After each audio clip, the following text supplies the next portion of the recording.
but how do you deal with that self-doubt? Like, how do you push yourself to make the decision? Is it because you had the right people in your life, the right mentors, or was it intrinsically like, coming from inside, internal, that even though even though you were saying you couldn't do it, you still took that step forward? But how did you sort of keep going? Well, like being in fear that kept me in fear for so many years, Mhm. being something that I really was unhappy doing. When I had a dream, like I knew there was way more to me. And I feel like it was a lot of things. I feel like a lot of the people that kind of pulled me out of my box were like angels, like sent from God, in Mhm. a weird way to look back at it now. And I believe it was a lot of work that I did, and that I'm constantly doing to keep myself present and to be able to recognize those voices that are coming in all the time, to recognize whose voice it is, and to realize and now recognize the truth, and the truth of who I am and why I'm here, and that I can do all things. And the Mhm. voices that are trying to keep me or make me afraid, I realize those voices it's like an arrow of which way I need to go. So if something's saying you can't, I'm going and running toward that. And I journal every day. I started doing a book called The Artist Way, and it's a 12-week workbook that changed my life back then when I started became a photographer. I was embarked on this 12-week journey called The Artist Way. And I recommend it for every creative, people that have lost their creative gifts and don't know what they are or how to recover them or discover them. I recommend this workbook for everybody I know. It changed my life. And part of doing that work, the third week, in the first third week I did that work, I became a fashion photographer. And part of the exercise you do every day is you journal 3 pages, full pages every morning. And I started journaling these things that came out of me on my journal that I didn't even know. When I would reread it, I would say to myself, who is that writing? Like it was such a disconnect of how I thought. But then when I wrote something on a journal, like my heart, and I would read this stuff and bawl my eyes out, like, who is that? And I started to journal every day. And the third week of me journaling, I met Emily, gave me that job. And the second week, I met Renee and got that job. The third week, I was shooting for Vogue. And I just kept journaling and journaling and journaling. It's like people that say they meditate every day, they don't stop meditating. I believe that my journaling changed my life. And every day I was in fear and write about my fear, write about my fear.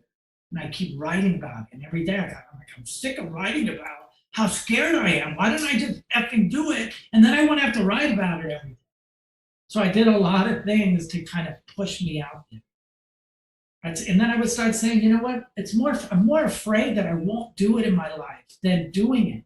What's more painful, not doing it and watching it pass you by, or trying it and saying, well, being afraid there too. And I always realized by me just doing it and sick of writing about it, and I'm just afraid of why all the excuses I made for myself why I didn't do it. So I'm a big advocate about running toward fear and running through the fire, because your miracle and your miracles are there on the other side waiting for you. And That's that's how powerful. I've lived my life, and I try to share that with everybody I know. And Now sorry, go ahead. No, no, go ahead. I feel like I'm still evolving, and I want to help people. And when I became a photographer, it was kind of all about how high I could climb this ladder. And I started getting these things that were miracles to me, and this opportunity and the people that I've been able to be around and the influence that I've had. And I had a lot of, life changing experience in my life, like really life changing. And I started shooting, and I've been shooting probably like for 10 years. And I was getting everything I ever wanted in my life. And I had a ton of access to finances and houses and money and celebrities and the who's who and being in the in crowd. And I just started realizing, like all this stuff was like empty to me. And everything I desired in my life, like I would attain it, like the world would say, oh, that's so cool. You have the coolest job. But somehow I always felt like really sad and empty inside, no matter how much I got or how many big jobs and big movie stars I get to shoot. It was cool and it felt great and I was thankful, but that happiness never lasted. So I started having like these, you know, questions, and I had like I don't know how to say it, but I had like a breakthrough, like like a breakthrough or a breakdown or a coming to at the end of myself, Yeah. an epiphany, whatever the Epiphany, word yeah, epiphany. is, epiphany, that this wasn't all about me anymore. And I ended up in the hospital, and I was like on my deathbed, and they didn't know what was wrong with me. And they said your kidneys were failing, and they basically gave me 4 hours to live. And they called in the pastor to give me my last rites, and my whole family was there. And I was laying on my deathbed, not even able to move. And I had a supernatural miracle happen in the hospital room, and I was miraculously healed. And I sat up with this like miracle that happened, and it's a whole long story. And my life changed. And I came out of the hospital completely healed 2 days later. And I had a big life changing moment in my life. And I said, this isn't about me anymore. It's not how rich, it's not how famous, it's not how many celebrities I could shoot, it's not how many trips and jobs and all these things that bring me temporary happiness. Like my job now is to help other people. And my job now is to give the gifts and the talents and the experiences I've had to give it to other people and to hold other people's hands and and help them navigate the jungle. And I was like, had this, I started having dreams at night. And it sounds crazy. And I was having dreams at night, like literally, and I was being spoken to and I was being told to do things. And I'd wake up out of these dreams and I'd grab my journal and I'd start writing these things in this journal. And one of the dreams I was having, it was at night. It was me being shown that I was out on a battlefield and there were nurses running into the fire to help hurting people, dying soldiers, and they were lifting them up, carrying them out of harm's way. And I heard these specific directions that I was going to have a company, and it was going to be called White Cross, and it was going to be based on the light helping hurting people. And then it was going to be a production company, and I was going to have a production where I was to help young kids, and I was being told that I was perfectly placed exactly where I was meant to be. And that my mission field wasn't in Haiti or Africa or all these other places, that the hurting and the sick and the dying were right here in the entertainment business, right where I was positioned. And so I started to pay attention to it and listen, like, well, maybe there's something real here. So I went out and I went back to my roots on finding models. Because along my journey, I would find a model along my journey and just say, hey, let me take some pictures of you. Go meet this agency. Bye, good luck. And I'd turn them loose. And I'd run into these models like 3-4 years later. And they were like, I'm not modeling it. I'm like, who were you with in Paris? Who were you with in London? Did you do fashion? They're like, no, we just stayed in LA. That no one ever got me agents all over. And I'm like, damn, you should have been a star. And so I went out and I started finding models again. And I opened my company, White Cross Productions. I got incorporated. I got an LLC done, trademarked the name, and then White Cross Management, talent management company. And I got this company, did the logos and opened the website. And I had some models that I had discovered that I was like, I'm not going to just give them away anymore. I'm going to hold their hands and I'm going to carry them. And I'm going to not give them to these agents that are going to just do whatever they want. I'm going to hold them and be a foundation for them. And they're going to have to talk to me and get through me because I knew a lot about the business instead of just push these young kids around. So I opened the company. I started filling my roster with talent. I was in Granby, Colorado in a barn shooting a job for Macy's. And I walked up with this 14-year-old girl. And I said, hi, what's your name? She's looking at me like, hi. And I'm like, what's your name? She goes, Taylor Hill. And I go, hey, Taylor, is your mom here? She goes, yeah, she's out there. So I went out and I talked to the mom. I go, is that your daughter? Daughter's a star. Who are you? And I'm like, I'm Jim Jordan, a fashion photographer. I have a talent management company and I manage talent, young talent. Long story short, I started finding girls and discovering and basically hand holding these kids and taking pictures of them and grooming them and placing them with agents all over the world. And this girl, Taylor Hill, is now the biggest model in the world. And I started her when she was 14 years old. Her and her mom lived with me in my house here. And I started grooming, putting agents all around the world. And I had this formula where I would do that with every model I found. And that's how White Cross came about and my management company, and started finding talent. I discovered Gigi Hadid, and I had worked with her mom, Yolanda, for many years when she was modeling. And I placed Gigi with agents all over the world. I helped Yolanda make all her meetings in New York. And I found the hot felon, Jeremy Meeks, the prisoner, who his mugshot went viral. And I went and took him out of jail, moved him into my house, and rehabilitated him and groomed him and placed agents all over the world and did kind of those type of things.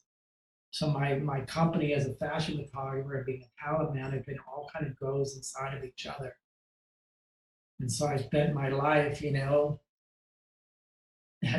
everything I'm doing now is to help people and really keep an eye on people. And I'm finding new talent every day. And I'm keeping my photography and I'm learning still and making mistakes and just trying to keep my mind open and keep opportunities that keep coming. How what were some of the struggles that you found when you transitioned into this new stage in your life where you built out a business, started really um, aiding in the careers of all these young individuals that obviously didn't have the proper representation? Were there any things that you had to, because you spoke about all the struggles that you had sort of going through your photography, about from hair and makeup to photography and sort of that career path.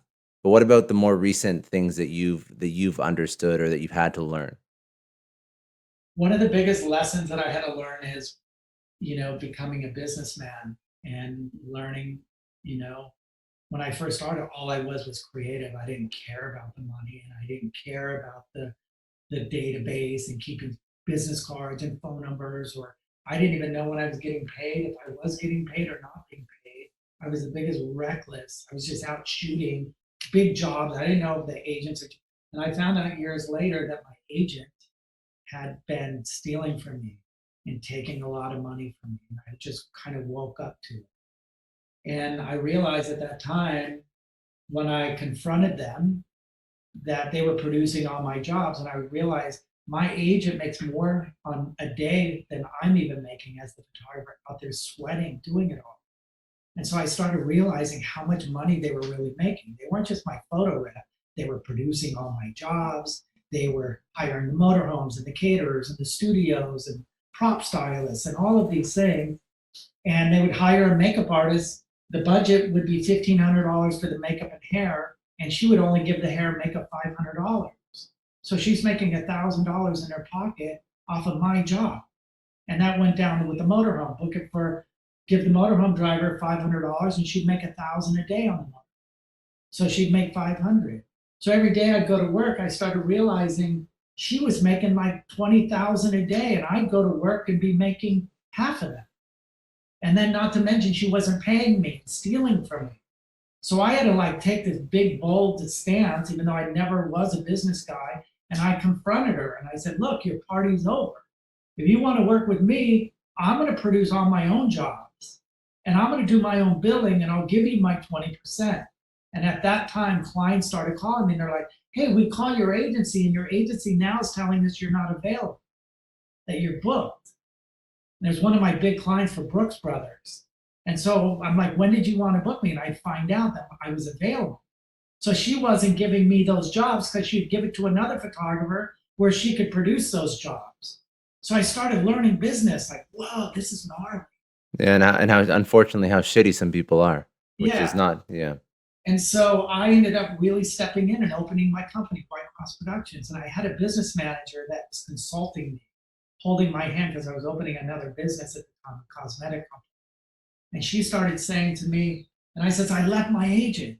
She's like, why did you do that? That was stupid. This is what's funding your cosmetic company. And I'm like, I don't care. I'd rather have nothing than be stolen for and lie right to my face. She goes, well, why didn't you take the money, open your company, and start hiring 2 new assistants and teach them how to be agents? So I hired 2 full-time administrative assistants. I taught them how to use my database. I gave them the client list. And I said to each one of them, I want you to make 50 introduction calls every single day on the phone. Here are the art directors, here's their phone numbers, here's their address. So each one had a task every day to call 50, leave a message or send a mailing a promotional piece with a stamp and a logo. Every day they put them in the mailbox. Within 3 months, I was booked every day.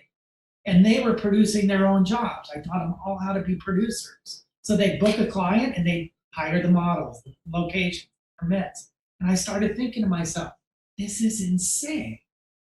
How much more money I was making as a production company. I had control over my whole shoot now. Everybody on set was like something that I saw. It wasn't because she was ripping everyone off and everyone was unhappy. Even the client, when I get to work, they were already pissed at me. I didn't even know them. So I started getting a grip of like really how to have a vision, not just for what I saw, but the experience I was having on set.